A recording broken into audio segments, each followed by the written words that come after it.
Today we're looking at one of the first English language books on Choy Li Fut Kung Fu.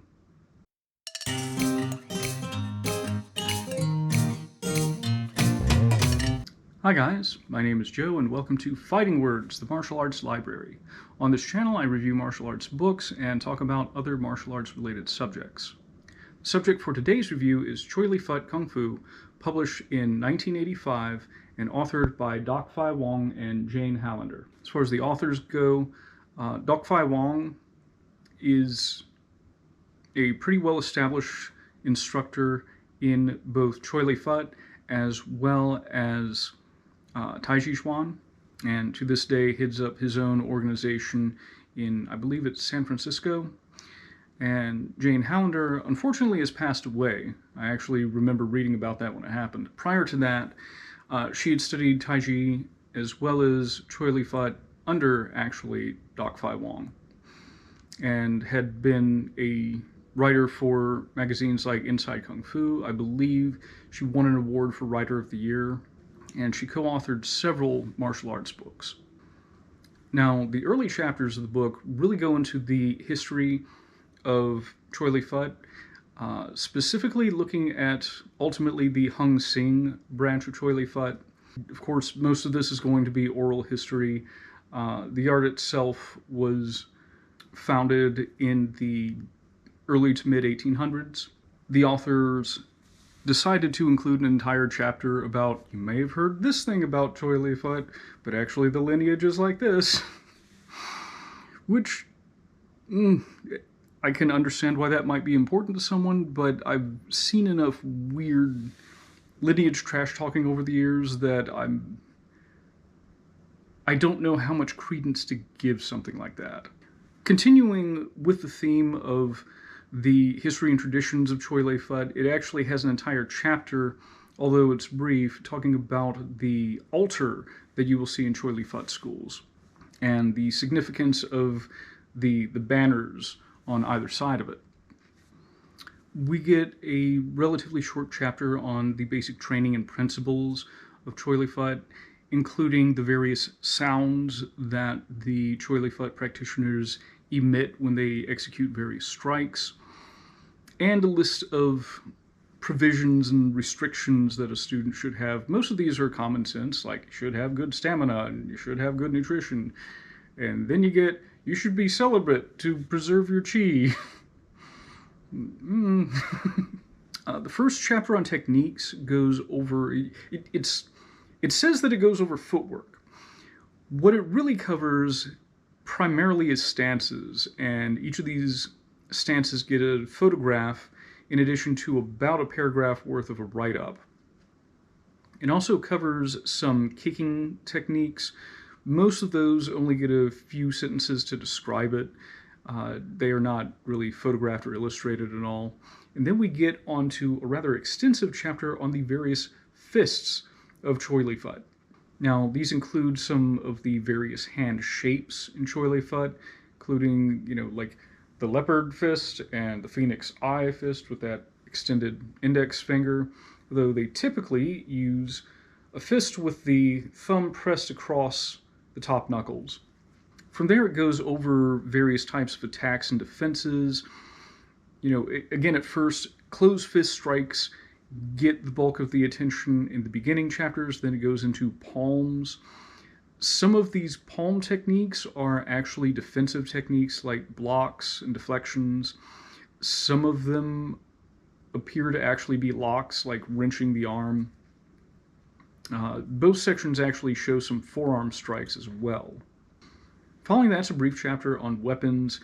There's a few paragraphs sort of describing the different weapons of Choy Li Fut, and then we get a picture and a label for a few different weapons for the next following pages. Honestly, for me this feels a little bit like fluff. I think it could have been beneficial to highlight maybe a weapon or two, and similarly with the stances and the fists sections is, this is a jian, this is how it's used, and this is a guandao, and it's traditionally comes from this part of China. I think we could have used a little bit more than just like a picture, like here's a sword, here's two swords. Following that's a brief chapter on two-person forms, sort of describing their use, but not really illustrating anything. And then we get a chapter on equipment. I really enjoy this part of the book. There are descriptions of various dummies. You know, those who are familiar with Chinese martial arts or even kung fu movies have probably seen the Wing Chun dummy, the Mok Chong. This chapter describes numerous kinds of dummies, including some with like spring-loaded arms and things like that. We also get a wall bag set. So this is a bag filled with various products. Actually, I just double-checked the book. It doesn't actually say what it's filled with. My prior knowledge of various pieces of martial arts equipment lead me to believe it could be filled with anything from sand to dried beans to like BBs, like shot, or even like larger pieces of gravel, depending on basically how advanced the student is. Now that section actually has an entire form. As you can see from these photos, the bag itself is actually constructed from two separate filled parts that are against a wall. The set gives you a number of predetermined attacks to execute against the wall bag. And these will include aspects of footwork so that you're actually moving around the bag and attacking it from various angles and different levels. After the set is shown, we also get a few applications for some of the movements in here, shown in the form of pictures. Next, we get a chapter on what he refers to as second stage training. So we had an earlier chapter on training, I guess that was more introductory. Second stage training goes over, the way it's spelled, I feel like I should be pronouncing it ging. I am familiar with the idea of jing, like fa jing in Chinese martial arts. Could be I'm mispronouncing this, or it could be this is a different dialect, but it means the same thing. So like different sorts of energy, like rebounding energy, spiraling energy. And the book itself more or less finishes up showing two different forms. One of them is the five-wheel stance form, the other is the five-wheel fist form. The stance form mostly consists of going back and forth between stances and throwing a few kicks. The fist form covers more of the striking techniques, the hand strikes, the various punches and things. And the book itself ends with an appendix that lists all the forms in Choy Li Fut. And there are so many. You know, I'm familiar with styles that might have, you know, like 3 empty hand forms, like Wing Chun Kung Fu, 3 empty hand forms, 2 weapons forms, and a dummy form. That's a total of 6. When Uechi-ryu Karate, when it was Pangai Noon, it had 3 forms initially, 3 empty hand kata. Of course, that got expanded to like 8. This has many, many pages. We're just listing the forms over and over.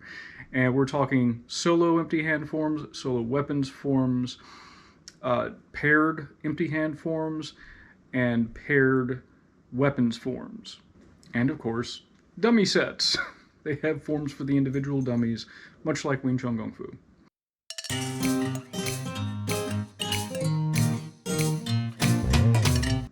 As far as the prose go, I really like the chapters on the stance and the different fists. I think they're given a fair amount of detail, you know, especially for an intro book. You know, as far as the strikes go, I think they could have used with more descriptions of movement.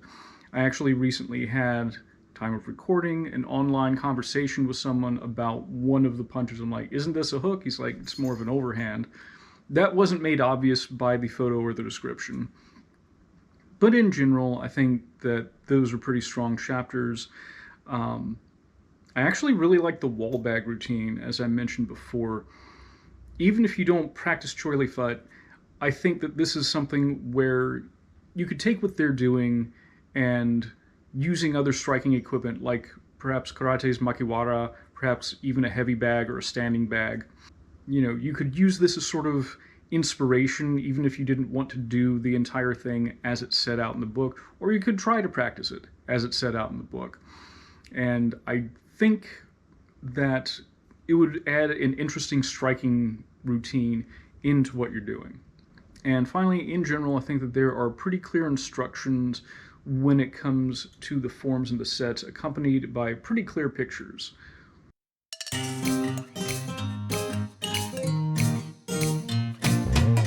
As far as the cons, honestly, this just comes down to nitpicking.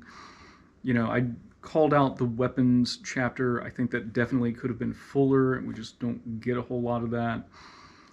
And there are some minor inconsistencies when it comes to things like editing. For instance, the names of the forms in the table of contents. In that case, in the table of contents, both forms are listed as the 5-wheel fist. Again, this is inconsistent with everything else that's presented in the book. It's clearly a typo. And then the description of the Phoenix Eye Fist. The description says the middle finger twice. So this is what it's describing in the text. This is what it's showing in the photograph, which is more consistent with, I have 2 books on Phoenix Eye Fist Kung Fu. This is the Phoenix Eye Fist. So I'm unsure why the writing was so inconsistent on that. But again, mostly these just come down to, frankly, piddly little nitpicks.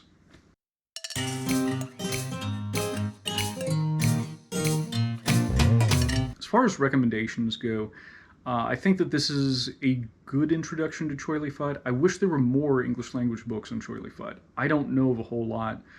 I think, again, with this one, you get a pretty clear idea of the various stances and attacks. You do get 2 forms, 2 very introductory forms.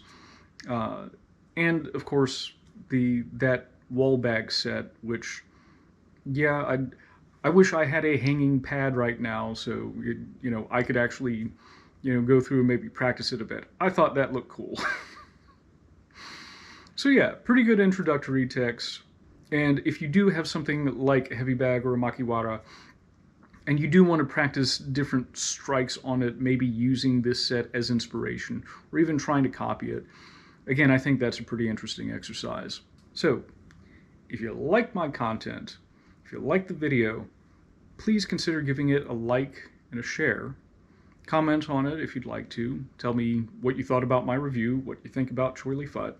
Please feel free to subscribe if you're interested in more content like this. Right now, I put out major videos every Friday. I put out shorter videos every Tuesday. And twice a month, I put out fight review videos for fight scenes. And finally, if you would like to sponsor a review or a video on a different subject, or you just like to support the channel, please consider donating to my Ko-fi account. There's going to be a link to that in the description. And that's all I have. Thank you for following along with me, and I'll see you later.